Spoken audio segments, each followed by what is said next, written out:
This session is called Unlock Your Potential, Choosing a Career in Healthcare, specifically geared towards high school students.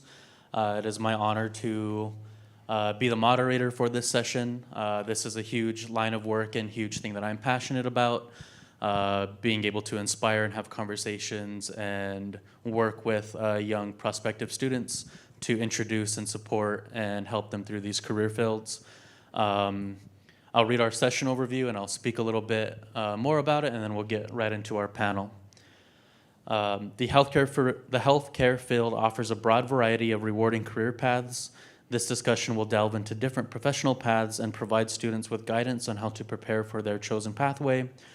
Things that we'll be discussing are different types of schooling, aka different methods of achieving these goals, the training required across careers, tips for financing and achieving support for your education, and then also putting an emphasis on building a network of support.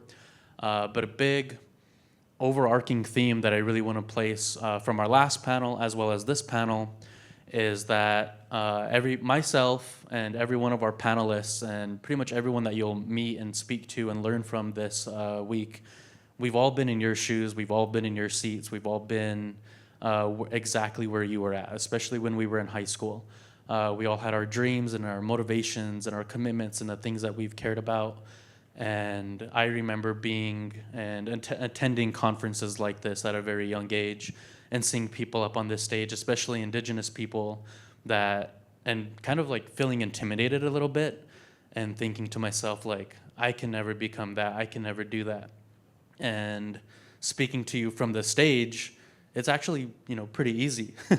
You just gotta, keep your head down, stay motivated. And we talked a little bit about barriers. We'll talk more about them in this panel. But really, I invite you to identify with us as speakers and identify with these panelists. And beyond that, after we leave our panelist session, to make yourself available to come up and start building these relationships. I really want to speak. I mentioned before my mentor, Dr. Teresa Brockie, who is an Aani tribal citizen from the Fort Belknap Indian Reservation. Her and I met when I was just 14 years old. I had an internship at the National Institutes of Health, and she had met me when I was 14, and I, was a young skater kid and just causing trouble in and around DC. And she really supported me and helped me and answered any question that I had and really helped me achieve and get to this, the career level that I've been able to get to. And now she's my principal investigator on a couple research studies that I'm on. And we do great work in her community together, and she's supporting me as I am approaching doing work in my community as well. And so I really want to place an emphasis on whatever dreams you have, whatever motivations and worlds that you hope to build for yourself, your family, and your community, those things are possible. They're more possible than you probably even realize. And I hope that we can look to our really inspiring panelists and see that as well through their stories. So one more time, my name is Bobby Pourier. I am a proud Oglala Lakota tribal member. I come from the Pine Ridge Indian Reservation. I am a researcher out of Johns Hopkins School of Nursing. I primarily do suicide intervention work on the Fort Belknap Indian Reservation, but hoping to soon expand onto the Pine Ridge Indian Reservation as well. And I grew up on the Pine Ridge Indian Reservation. I lived there and I've returned there, and I look forward to spending the rest of my life doing work in my community. And so now I would like to invite our panelists to kind of go down the row and introduce themselves as well. Good morning. All right. I'm glad that at least half of you understood the assignment, right? So I'm a bishop's daughter. We believe in call and response, so we'll do it one more time. Good morning. Good morning. We're going to keep practicing. And I say that because of the fact that I really want to ensure that students here today understand how much space you should feel encouraged to take up and how much the world needs to hear your voice, okay? So my name is Michellene Davis. I like to utilize the title of Chief Servant at National Medical Fellowships. National Medical Fellowships is an organization that was founded in 1946 during a time when hospitals and specialty training were still very segregated. And so since that time, we have given out well over $45 million to over 35,000 alumni. I mentioned that to you to let you know that that money will not be the barrier for you to go and get your medical education. We're working today because we saw you coming. All right? So, well, you said you wanted everyone to introduce themselves, so I will not go on. I would like you to hear the voice of my fellow panelists. Good morning. Thank you for that introduction, that rollout. Good morning. Excited to be here in Oklahoma City, my first time to this state. So excited to be able to greet you guys this morning, coming from Atlanta, Georgia. My name is Dr. Pangela Dawson. I am the founding program director, assistant dean, and department chair for the PA program at Morehouse School of Medicine. I've been a PA for about 23 years. I've been in academia for about 17, 18 years. Love to engage with students, love to think about policies that open doors for individuals coming down the pipeline or the pathway into healthcare. I look forward to talking to you a little bit more about my background as a PA and an academician as we continue this discussion today. Good morning. I'm not a bishop's son, but please, can y'all give me a little bit more? Good morning. Good morning. Yeah. My name is Dr. Eric Griggs, and obviously I'm from New Orleans. Originally from Winston-Salem, North Carolina. I'm here as the vice chairman of the 100 Black Men of America's World Health and Wellness Committee, here with my mentor, Dr. Mark Alexander, who is our global chair and secretary of our organization. In my day job, I am the Associate Vice President of Community Health Affairs for what's called an FQHC, Federally Qualified Health Centers, called Access Health Louisiana. We're the largest in the state. I have 62 clinics and 50,000 patients I'm responsible for. I also happen to be the local Fox 8 health educator for the region, about 1 million people a day, for the last 11 years in the region. I work with another organization called STEMNOLA that brings STEM to the communities. We've served over 200,000 kids over the last 10 years in 5 countries. Through all of the things that we do and all the things that have poured into me, you get this. I had more hair when I started, we start from the community and we work our way back to the academics. Who dat?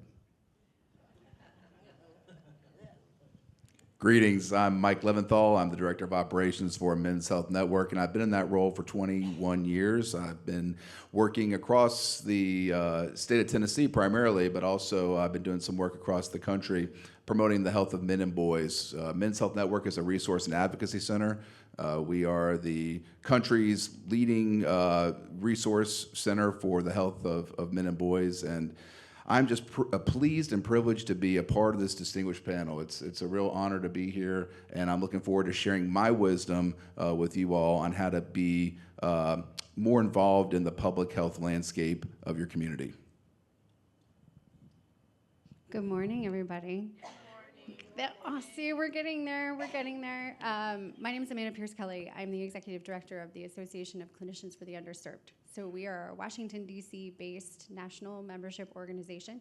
Dr. Griggs and I have something in common. We work very heavily with federally qualified health centers. So we serve clinicians and really the healthcare workforce more broadly, doing work in underserved communities. So much of our focus is on policy and advocacy. But really, every corner of the healthcare workforce is what we're seeking to support. And again, that common mission and goal of caring for underserved populations, whether that's an urban area where there's a high rate of indigent care or just a limited number of providers who will see those that are either uninsured or underinsured. And then in rural areas where it just maybe sometimes takes far too long to get to a provider who will help. I'm so excited for this conversation to learn from my fellow panelists, but also hopefully to hear from you. I think there's so much that we can learn from each other, but the opportunity ahead, I think where we started is correct. It's really limitless. So I'll stop and I'll just turn it back to dive into the conversation. Hey, honey, Lakji. Just kidding. That's how you say good morning in Lakota. Um, so I think about I'm looking at our questions and I think about the conversation that we'll have, and I really want to ground it in a quote. The easiest quote that comes into mind is that one that's like, do what you love and you'll never work a day in your life. And I think that all of us here on the panel are really community oriented and centered in our experiences, and we'll really get into those. For me as a researcher, I think that that's very true, except for having to go through IRBs. Little researcher joke. So our first question to our panelists here is, what was the motivating factor that drove you into your health career field? So I come to the health field actually through the legal lens. I'm a lawyer by background and training, started as actually a criminal defense attorney, wound up going into policy, wound up going from there into, I had several roles, appointed roles in government. I'm pausing because I used to run the lottery, y'all. People love that one. So as the CEO of the lottery, I became the treasurer of the state, then a chief policy counsel, and then went into academic medicine as the executive vice president and chief corporate affairs officer of the largest academic medical care system in the state of New Jersey. That sounds highfalutin, right? But the truth of the matter is, I am a little brown girl from the city of Camden, New Jersey. Yes, indeed. Anybody heard of Camden? Okay. For those of you who do not know, let me let you know this.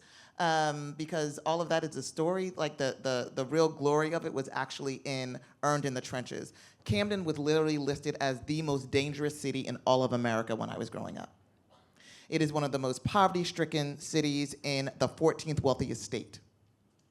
So I want to ground us in that reality, because oftentimes when you meet people later in their career, they are very highfalutin, aren't they? They are very impressed with themselves, right? But my career is proof positive of having had praying parents. And so I want to say that to you, because what drove me into my healthcare career was really the same sense of wanting to fight against injustice that drove me into law. It was seeing and knowing that there were individuals who I lived with, laughed with, played with every day, whose parents or family members were dying from preventable death. And it was the understanding that there might be something that I could do from a policy legal lens that would literally help to actually push back the tide of that death. Every single one of us up on this stage likely have a health equity story. But what I want to say to the students here is that you have one too, and you just may not know it yet. Because it impacts and affects every single one of us.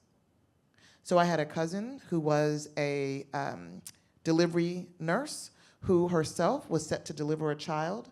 She went into the hospital, told them they were wrong. That something was wrong. They sent her home.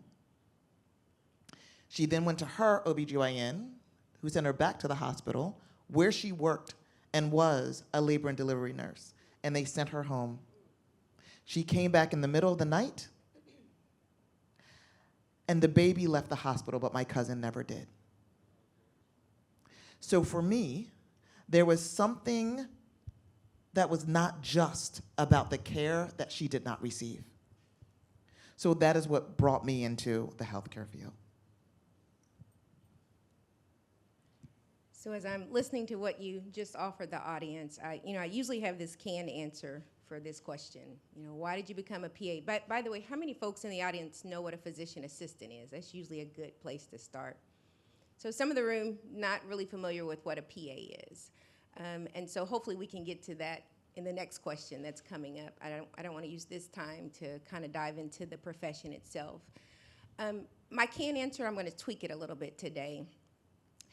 I've come to experience or understand that it's all about exposure. And so when I was in high school, when I was in undergrad, really the only exposure that I had was that of a physician, nurse, teacher, lawyer, and really didn't know what else was out, what other career options were out there. My exposure to medicine as a kid was obviously a pediatrician, so it was kind of like, I think I could do that. was not an African American, a person of color. It was just, I think I could do that. Had a white male physician that kind of took me from, elementary all the way up. I think I could do that.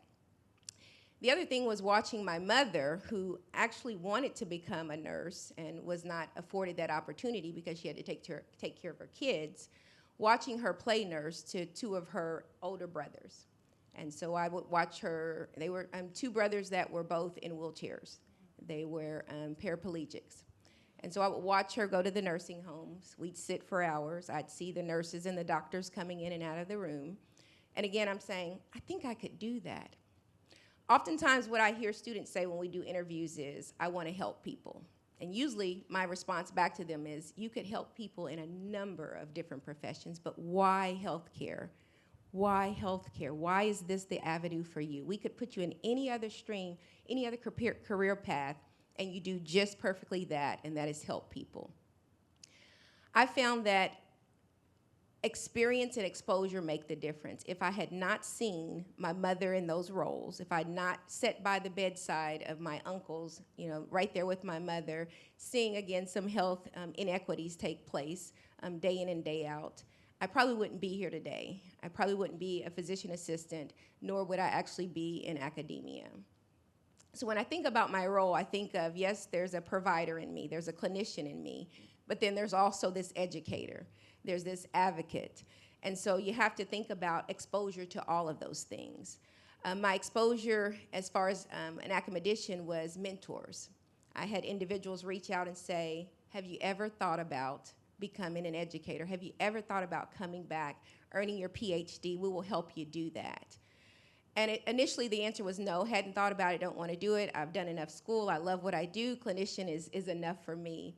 But those individuals partnering with me, continuing to bring me into areas so that I could see more than what I was doing at that time in my life, actually opened that door and encouraged me to kind of do more.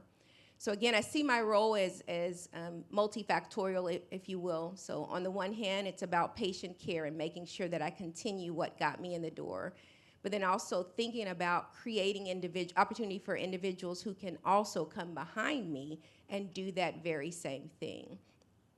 I hear the conversation about the different community centers and the outreach opportunities. The program that I actually run now has 3 grants, HRSA-funded grants, totaling about a little over $5 million between the 3 of those that allows us to actually go in various areas across the state of Georgia, but also into Maine, into California, into Seattle, into Kentucky and Tennessee, so different states, to actually carry the banner of health equity into these other areas of the country.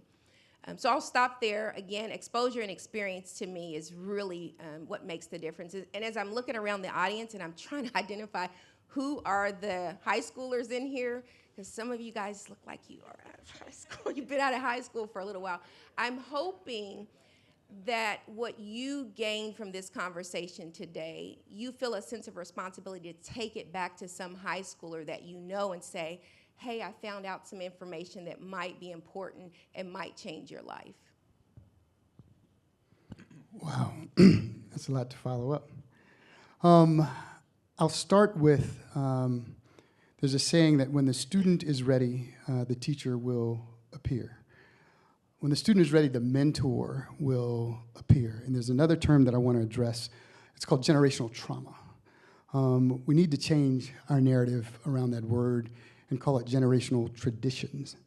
Because I don't doubt that someone in this family, everyone in this family, if they look back long enough, they have somewhere in their family lineage someone that took care of people, a doula, the neighborhood grandmother, maybe a doctor. Why do I bring that up? The reason that I fell into healthcare is I can really attribute it to one person. It's Dr. Velma Watts at Wake Forest University. She had a program called the Medicine as a Career program. I was born into the quote-unquote non-traditional but more common family of not having a traditional father, but having many fathers along the way. And every time I needed a father figure, the mentors, the father, my grandfather, I called him Dad. I had an uncle. The church, of course, grounded. I had a praying family, so I was always pushed to the front. Identified as gifted, trying to fit in with everybody else, but every time it was time to speak, they put me in front of the whole church. So I got over, kind of, my fear of public speaking. Fell into this program called MedRep, again, trying not to be the gifted kid and just fit in. And I really want to be a lawyer because I was a late bloomer. And for kids, to be quite honest, there is hope. I was 5'2" until I was 16. There was a program called Medical Explorers where they had the legal explorers on this side, and all my boys had hit puberty. And they looked on the other side, and they had the medical explorers, and I thought my chances were better over here because my voice was still this high. Between that and Dr. Watts giving me tough love, she exposed me in the community through Wake Forest Bowman Gray School of Medicine. She put me in research programs, introduced me to doctors to guide me along the way, all the way to college. I ended up going to Notre Dame. We talked earlier about barriers and gatekeepers. My understanding is that our pre-med advisor, every time that I would get less than, I'll say a B, but it was more like a C or a D, I'd get a call from my advisors trying to switch my major to business or art. So I fixed them. I said, okay, I'll major in English, but I'm still going pre-med. Dr. Watts then handed me off to Dr. Anna Epps in New Orleans, and there was a program called MedRep that followed the same line and lineage along the way. Went to Tulane Med School. I did a residency, transitional residency in community medicine, and decided that when the healthcare system changed, I didn't want any parts of it. I'm going back to law. Fell into a radio program, and the producers and the hosts encouraged me to have my own show. That turned into television, and in this time, I was still trying to get out of medicine. Then I met my mentor, Dr. Mark Alexander, with the camera in the audience, with the 100 Black Men of America, and we just got back from Paris. My point is that if you listen, instead of focusing on the generational trauma of what you don't have, listen to that little voice in your mind, in your DNA that tells you who you really are and who you can be. And I say that to say, I started this story with the fact that I grew up with a non-traditional family. I grew up as a kid wanting to be a doctor. And I've written, actually, this is not a pub. No one was telling the story about what it's like. I wrote a children's book. I read to kids kind of about my little story along the way. And I call it, I Said I'm Going to Be a Doctor. The first pages of the book is that I said I'm going to be a doctor, and everybody laughed at me. I said I'm going to be a doctor, and even my teachers couldn't see. My grandmother asked me when I was a little kid, I told her I wanted to be a doctor. She said, I don't know why you want to do that, baby. How are we going to pay for it? And there was this little voice that said, just keep going. So fast forward to October of 2021, I decided to reach out and find my biological father. And no matter what, all the anger, anything I had, I'd put it aside because I had my own family. And I could tear up. This panel and conference means this much to me because I have to find a me in the audience. I left here from Texas Children's Hospital. I just had my first grandchildren. My grandson, my little baby boy, was born with kidney issues and needs a special type of dialysis that's only available at Texas Children's. They asked what he was going to call me. I'm going to be Papa Doc. And he and his twin sister, I'm calling them Doc or Doctor until they get old enough to tell me, look, my name is, I'm going to be your Dr. Emily and your Dr. Jeremiah. I've been sleeping in the hospital for the last 12, 13 days at the Ronald McDonald House. I bought clothes from TJ Maxx, and Mark brought me a tie and some shoes. So if I don't quite look business, I apologize, but it means that much because the story is that I looked for my biological father on Ancestry and 23andMe, and while I was going through the family tree with my mother on the phone, I found out he had passed away. So I felt I was never good enough to be anyone's son. Fast forward to Essence Festival of the following year, that July, my best friend comes down. Since October, I'd taken the kits and threw them in the corner of the man cave. My buddy picks them up and says, Griggs, you need to finish this. I'm like, man, throw it away. Well, he proceeded, and I don't know if I can press charges or not, but he proceeded to start fixing adult beverages to the point that he convinced me to see if we had any alcoholic inclinations in our family. And my memory the next day is we went to the main post office to drop them off. Well, I didn't think of it. 3 weeks later, I was in National Harbor for a speaking engagement, and I got a notification that I had a new first cousin. Her name was Erica Marshall, and she happens to be a physician assistant. So Erica, and that was all great, but my mom only has one brother, and I only have 3 cousins. This was a first cousin, so I'm like, the math ain't mathing. Long of the short, I grew up in Winston-Salem, North Carolina, and in an effort to fit in with everyone else, obviously Wake Forest was the institution that was in the city. I would just, I have no other way to say it, I'm a community, I would lie as a little kid. My dad has cricket feet and bow legs like me. My dad played football at Wake Forest. My dad's a doctor. My dad is, the women love my dad because he's awesome like I am. Just to fit in, and I did it at school and I did it at home. Well, after talking, I was another engagement in Dallas on that following Thursday. I'm talking to Erica, she calls, I figured out how we met. I thought you were from New Orleans, but you're from Winston-Salem. Again, remember what I said, generational traditions. It turns out that our health is determined 80% about how we interact with the environment and 20% of our genetics. But it takes less than 1% of your genetics and hearing that little voice for you to follow your dream. She said, Eric, you just don't realize it, but no, your dad, I just talked to your dad this morning. I'm like, what? Wow. What do you mean? I talked to your dad, my Uncle Mike. I'm like, I'm like, well, what do you mean? He said, you're a 3rd generation doctor. Your grandfather, our grandfather, is Dr. John Howlett. He founded the National Optometry Association. He was the first inductee into the Optometry Hall of Fame for his work in the community. Your father is your father is about 6'1". He wears a size 12, 13 shoe. He's got bow legs and crooked feet. I left out a part that at the University of Notre Dame, I happened to walk on for a period of time as a receiver. He played receiver for Wake Forest. They won the ACC championship. Oh, by the way, he's allergic to seafood. And y'all, what's his first name? Eric. Your dad is Dr. Eric Michael Howlett. So it meant that much to me that I had to be here to find a me to tell your grandkids to call you Papa Doc and to call your kids Papa Doc. And oh, by the way, since the last slave owner in our family was Dr. James Howlett that had 6 kids with Rebecca, who is my great-great-great-great-grandmother, and we have 36 doctors in my family. So we're not new to this. We're true to this. Always listen to that voice. I know what y'all are thinking. How on earth am I going to follow that?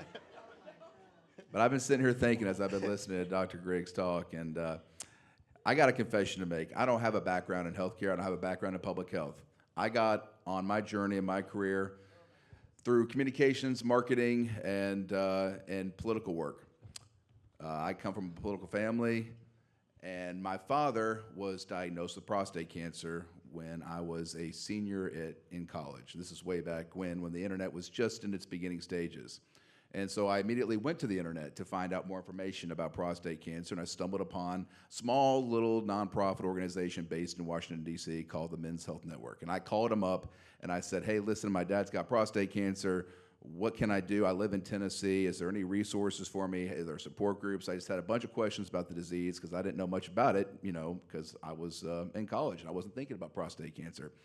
And we had a long conversation, and I asked him about, well, is there a men's health network in Tennessee? Can we get some resources for Dad? And he laughed and he said, no, there's not. Men's health is overshadowed. It's underfunded. And I said, well, how can we change that? And here I've got my political mind working, my marketing mind working. And he said, well, if you find the money, you can create an organization down there. And so that's what I did, and that was 20 years ago. And so that's how I got on this path, on this journey to improving the health of men and boys, not only in Tennessee, but in America. I often describe men's health as a very big tent, but the primary occupants within that tent are prostate cancer, mental health, fatherhood, and social health. Those are so critical. So that's how I got here. Thank you. There's something about going last in these types of stories. No pressure, no pressure. Actually, my path to coming into healthcare, and I'm not a provider. I work more on the policy and the advocacy and the support side of healthcare. I wanted to be Michellene when I grew up. I think I still want to be Michellene when I grow up. I thought I would be an attorney, or I thought I was going to go to law school. I didn't have a great sense, but I thought, okay, well, I don't know. I'm pretty good at arguing. Maybe that's the right path. And I did an internship when I was in college. And that internship was actually very much the opposite side of healthcare. You mentioned lottery. I was tobacco, alcohol, fireworks. But I wasn't happy, and I went off on my own. He hired me, and I went off on my own. And there was something really, I didn't realize it at the time, but something special about that. Because if I fell on my face, which I nearly did, I didn't have as much to lose. I didn't have a family at the time. I didn't have the responsibilities that you start to gain as you get a little further along. And I was looking for contracts. I was doing lobbying and policy work, and they were looking for somebody in the Northeast, and I was, a young person hunting for opportunity. And the National Association of Community Health Centers was hiring for this contract position, and I didn't have any background in healthcare. I didn't know the difference between Medicare and Medicaid. I didn't, obviously I grew up in Maine, and so I understood what I wouldn't have been able to name at the time, but sort of rural access issues, how hard it can be to get to a doctor. But I took this contract, and that was my first exposure to health centers, to federally qualified health centers, and man, I fell in love. All I did for my first 2 years was travel around the Northeast and meet people who worked in these facilities, in these incredible nonprofit organizations caring for underserved. I talked with board members. There's something really special about health centers, about federally qualified health centers. The majority of their governing board are patients. So it's the people who actually live in the community, who are using the services, who help decide what the health center needs to do in order to serve that community. And I started to see just how much need there was. And I'm not smart enough to be a provider. I knew I would not be able to succeed in that path, but I thought, okay, if I can help people to understand what's at stake, and I can help them to understand how powerful their voice is, and how they can talk to the decision makers, the policy makers, then maybe we can see change and we can start to transform. So I'm probably a little different on this stage in terms of I'm trying to make space for your voice, because honestly, it's your voice that ends up impacting the change. And I'm grateful every day, but I hear these stories and it's chills, so.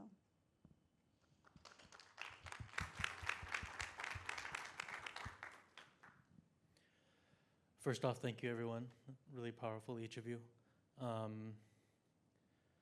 I really think, and in the work that I do, I work a lot with high school youth, and I have this kind of catchphrase, and I say it all the time, and I'll say it again, and I mean it as a compliment to all of our panelists, but also as inspiration to all of you. And it's that nobody can do what you do as well as you can.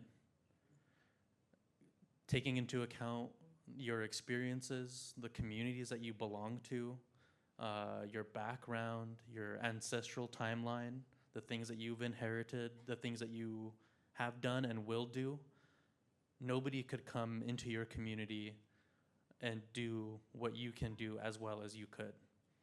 And I really think that we see that, and it's very present and apparent in this room. And so our second question really gets into that. And our second question is, how can you use your personal background to help inform your work? So I really want to congratulate all of the high school attendees who are here right now. And I want to congratulate you now because of the following. That oftentimes in your life, you will wind up being a first or an only. You will be in rooms, at tables, where quite frankly, no one else looks like you. One of these things is not like the others, right? In my career, that happened all the time. I used to say I was the first Black treasurer of the state. I'm still the only one who ever was, right? When I became the executive vice president, chief corporate affairs officer, I was the first woman and first person of any color in the entity's 152-year history, right? Now I'm gone and I'm the only one. And what's really important is making certain that you're never the last one, right? So why am I saying all of this? I'm saying this because whether you get a Juris Doctorate or a medical degree or a PhD in nursing, no matter what it is, in addition to the clinical expertise that you bring into every space where you will go will be your lived experience. So traditionally I tell people, congratulations, I have both a Juris Doctorate and a PhD in being Black and female, you're welcome. Because your lived experience counts for something.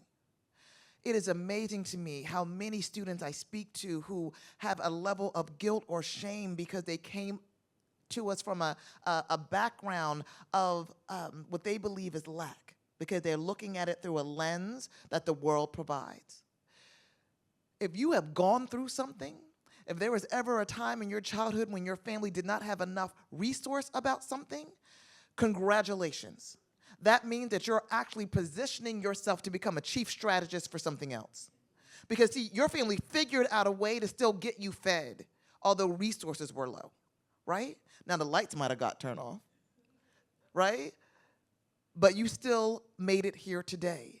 So just having gone through that, you've developed a level of resiliency that most of your counterparts have never, ever had to even visit.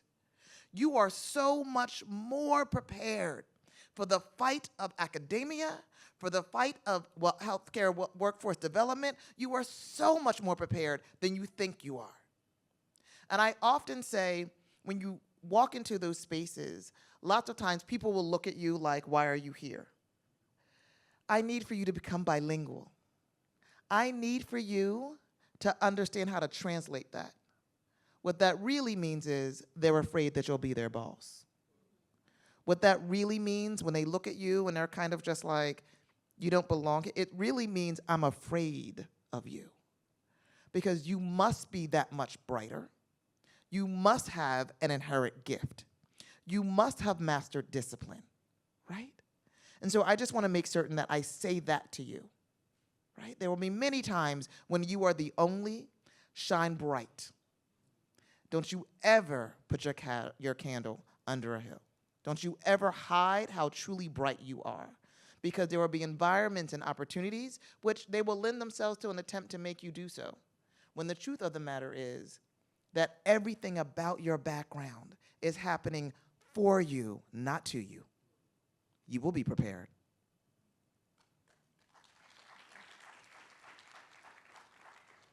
So I'm going to be honest. After Dr. Griggs's conversation point, me putting my mic on the table was my version of dropping the mic. Yes. And since I didn't want to have to pay for this microphone, I just laid it down. But I did drop the mic. Thank you for sharing so deeply. I'm going to put a plug in here because I'm watching the clock tick down, and I know there's a Q&A coming up. So I saw very few hands that raised when I asked, are you familiar with the role of the physician assistant? So I'm going to try to weave this all together, answer the question, and put the plug in. So for those of you who are not familiar with the PA, again, as I said earlier in my last response, it's really about exposure. In undergrad, I was on the path. MD is the way that I want to go. I'm going to be an MD. I want to be a physician, and that's because that's what I had seen. I only shortly, as I was coming out of undergrad, did I actually find out what a PA was. And so I want to share that with you now so that you aren't in your senior year of undergrad, finally getting exposed to other career opportunities out there. So PA, also known as APPs, we are advanced practice practitioners. We work alongside MDs to make sure that access to care, to quality care, is available to those in multiple communities around the world and around our country. So if you aren't aware, there's a shortage of healthcare providers right now, especially in primary care. And so we understand that physicians can't do it all. The way that I usually tell students that come to our institution to learn more about the program in information sessions is, if we had a room full, this room in particular, Let's say half the room over here, everybody in this room was sick with some sort of stomach bug. I don't want to speak that on you, but just pretend with me. If half the room actually had the opportunity to see the MD, the DO, they're getting some quality care. The physician probably cannot see the entire room. There's not enough physicians being graduated at this time in our country that they can actually do that. In walks the APP, the PA or the nurse practitioner, to actually work alongside the physician to care for the remaining patients in the room. That's ultimately what we do. It's a condensed experience or education process, if you will, rather than 4 to 8 years, 4 to 7 years. PAs graduate in about 28 months. We work in all specialties. Pretty much one of my deans at Morehouse says, where there's a physician, there can also be a PA. So that's surgery, that's OBGYN, that's primary care, that's pediatrics, that's dermatology, radiology, you name it. PAs are working alongside physicians to make sure quality care is accessible across this country. We were founded back in the 60s, the late 60s, where Air Corpsmen out of the Vietnam War came back with a skill set, and then birthed the profession. So that's just a quick plug. Oh, hey, Dr. Conwell, one of our deans from Morehouse. So that's just a really quick plug of what a PA is. And so that's important for you all today, one, who have not heard of a PA, but then also those individuals that are actually looking for what pathway could I take into healthcare. This is yet another thing that you can add to your belt. When I made that decision that, I'm going to maybe set down the dream of becoming an MD, I actually want to explore some other options. I began researching. I began thinking about physical therapy, occupational therapy, nursing. I just went, back then it was when we had hard copies, everything wasn't digital, got a big binder and just started making printouts of everything that I could. In brings the resiliency, in brings the grit. Nowadays, most programs, medical programs, are thinking about a holistic admissions process. And we're moving away from just strictly looking at academics. We want to know your life experiences. We want to know that, in fact, there's some resiliency. We call that grit. That, in fact, when this ball comes rolling hard and fast, you're going to be able to withstand that test and actually graduate and become that clinician we need you to be. So grit, when I think about personal background, even when I think about my pathway into this profession, really took me digging deep and thinking about this is another opportunity and I'm going to do everything that I can to actually pursue it and attain it. I'll go back and I'll finalize with, again, the experience and the exposure. I was always taught that you have to see it before you see it. You have to see it before you see it. And I really thought I was going to get a little call and response there, but not. But now you know, you have to see it. Amen. You have to see it. Thank you. You have to see it before you see it. So you have to walk in that with the grit, with the resiliency. Do your homework. Do your research. Go out and deliberately get the exposure and the experience that you need to really change your life and those in your community.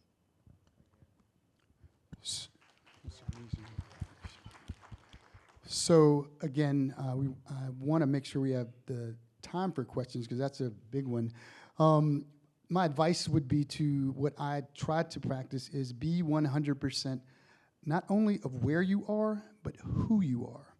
But the most important thing is you have to do it with a humble spirit and in a spirit of being a servant leader. My grandmother instilled in me the fact that, first of all, when the media started, I told you I was short for a long time, never wanted all these faces and these voices, and over the years, I do 1 million people sometimes a day, hundreds of thousands of people on the radio. I've been doing this for 11, 15 years, and I get nervous. My hands are sweating out. I can't, look at me, the red light goes on, I get nervous. You want your work to precede you and your legacy to be left in the room and handed off to the community. What you give the community, they will give back 1,000-fold. I said that Dr. Mark, Dr. Alexander brought me some shoes and a tie. One of my buddies, my boys brought me, I stayed at Ronald McDonald House, and I almost had to fight him outside the hospital. He said, bro, you gonna stay with me? No, I gotta stay with baby boy. Brought me clothes, a toothbrush, the whole nine. It's the same way when you serve, truly serve the community. You don't do it and forget about it. You do it and you pass the legacy on so you don't have that work to do because there's so much.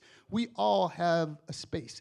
You get more internally. You get more effect for to achieving your goal when you lift up the people around you. I'm up here with some amazing folks. I can't believe that we have all of these. And understand, in the panel earlier, they brought up the term, and you'll see heads nodding on this panel, They brought up the term imposter syndrome.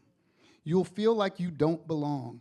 When I say be 100% where you are, I want you to look around the room because you have giants in the room with you. And if you have a problem, you can reach out to any of us and we'll come and speak on your behalf and tell them how great you are. So remember that at all times. Be humble to your work, make every day best, but try to create something greater than you and leave the room better than you left it. I'm going to follow up on what Pangela is saying about exposure, because that's what really informs the work that I do, is just the exposure that I get, not only dealing with people in the community who have needs, but survivors, people who have conquered cancer and who have changed their lives and have not only have they conquered a disease, but they have actually changed their life and their lifestyles to now live healthier lives. So that's really what informs me. But I want to put a shameless plug into anyone here who wants to go into a career in public health. We need more men as health educators. We need more men out there talking about health education, and we need role models is what we need. We need men to have more diversity on these issues that I mentioned before, just overshadowed and really underserved. So that's what I wanted to do today. I wanted to make specific, Bobby, that I was able to do that, to talk to anyone here who wants to go into a career in public health, that we need more men. You're not going to get rich, but you're going to enrich your lives. And you have to ask yourself, what's more important? Thank you. So, all right, I'm looking at the time too. I'll try to make this concise, which isn't a strong suit of mine. But in terms of background, your background is your superpower. And I think, especially for the young people in the room, I just cannot reinforce enough that you have so much power in your voice, in your perspective, in the energy that you bring. It really is your superpower. And there is no end to the need in healthcare workforce. If you want to be a provider, if you want to go into policy and advocacy like what I do, if you want to go into public health, if you want to go into education, there's even segments of healthcare if you want to get into IT, if you want to get into community work. There's so many different facets, but the background that you're bringing and your perspective, nobody else has that. So when I say it's your superpower, don't be afraid to dream. Be prepared to do the work. It takes a lot of work and grit and resilience, but you are an expert in your experience, and there is no stopping you, and people want to help. So I think someone said on the last panel, and I think it's come up a little bit today, sometimes it's not the first person you go to. You might have to keep trying until you find the person, but people want to help. They want to connect you with someone else who can help. They want to see you succeed. And so it's finding that person. I know every single person up here is committed to that. And I know so many more colleagues that would be so excited. And so whether it's you sitting in this audience and you have an idea or an excitement about something, come talk to us. Or if you know somebody in your circle who's not in the room today and you think, I think they might be really interested in this, make the connection. You just never know where it's going to lead.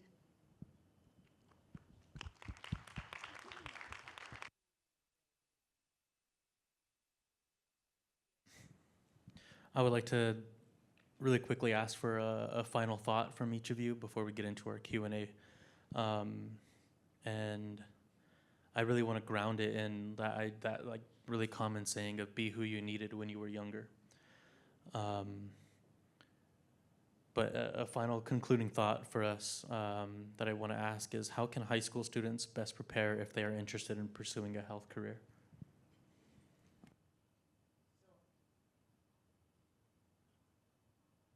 I think one of the most important things for a high school student to do in preparing for a health career is to, first of all, accept the fact that hard work is a good thing, right? Right? It's good for you. It makes you feel good, right? That's one. And then two is understand that the world has been waiting for you. This is not just a decision that impacts you. You have the ability to change the lives of entire communities of people who are just like those that you know and love. Thank you. I know we have just a moment. We often say at Morehouse School of Medicine, this is not my final thought, but we often say we are the ones that we're waiting on.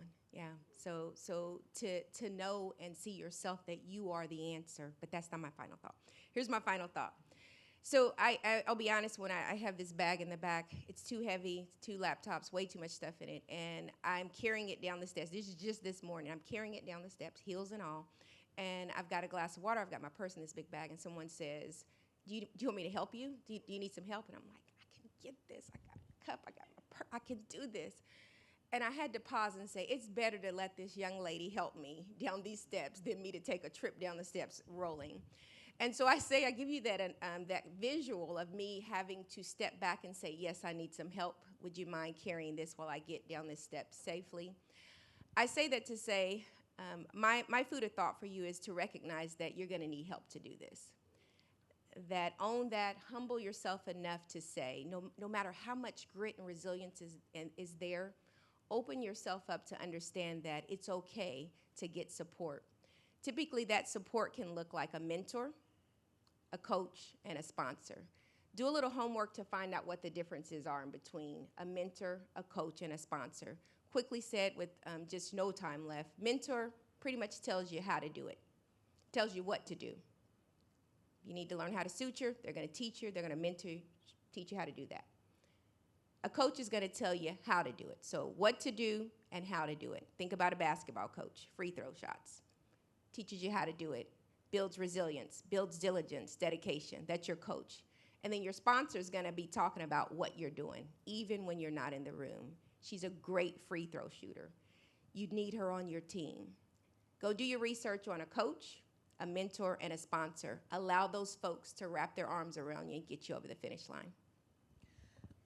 So really quickly, it's listen to that voice that you hear the most, that inner voice, that itch, and then tell the adult that you know that you admire the most, and tell them again, and tell them again, and tell them again until they realize that you're dead serious. Your grades might be D's and F's, but I want to go into healthcare.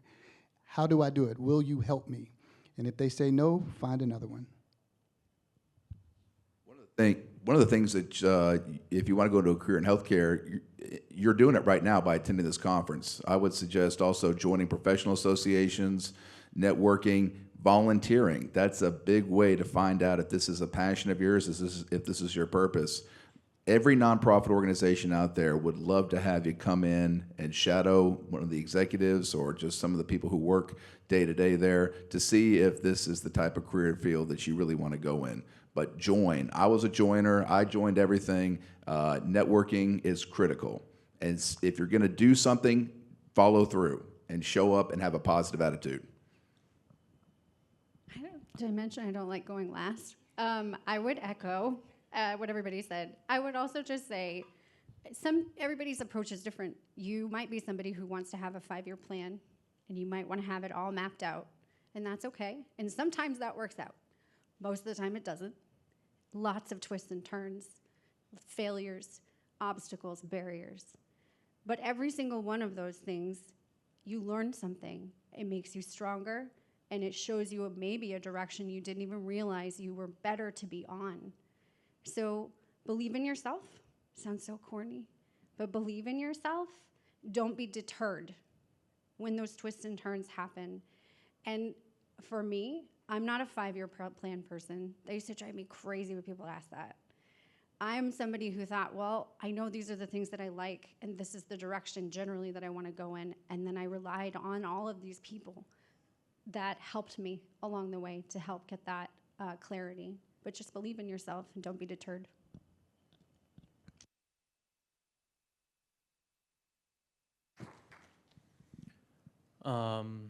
First, I think it'd be best if we skip the Q&A if that's possible, so we could everyone can get a break, and you've been sitting here listening to us for a while. Go to the bathroom, get a drink of water. But before we do that, can I get one more round of applause for our panelists?